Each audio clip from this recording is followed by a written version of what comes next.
You deleted your Instagram account and it has been more than 30 days. And now you want it back and Instagram says it is gone forever. But I'll be honest with you, it is probably gone for good, but there are still a few things you can try to get your account back.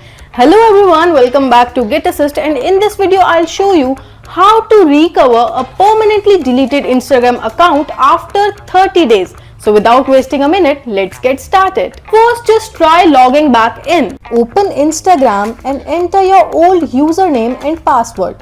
Even after 30 days, Instagram can take up some more time to fully erase account data from its servers. So your account might still be sitting there. If it shows a prompt asking if you want to reactivate the account, then tap on Reactivate. If it does not work, move to the next step. Contact Instagram support. Just open your browser and go to Instagram Help Center.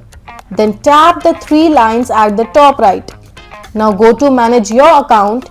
Then tap Signing Up and Getting Started. Scroll all the way down until you see a feedback option. Then tap on No.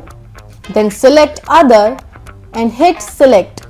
In your message, clearly explain that your account was deleted by mistake and you want to recover it, including your username, email address, and any other detail that can prove the account belongs to you. Instagram support will review your request. There are no guarantees, but this is your best shot. So that is all you have left at this point. Try them both before you give up completely. And if it works, please drop a comment below. And if this video helped you, don't forget to like, share and subscribe to our channel. I'll meet you in the next one. Till then, bye-bye.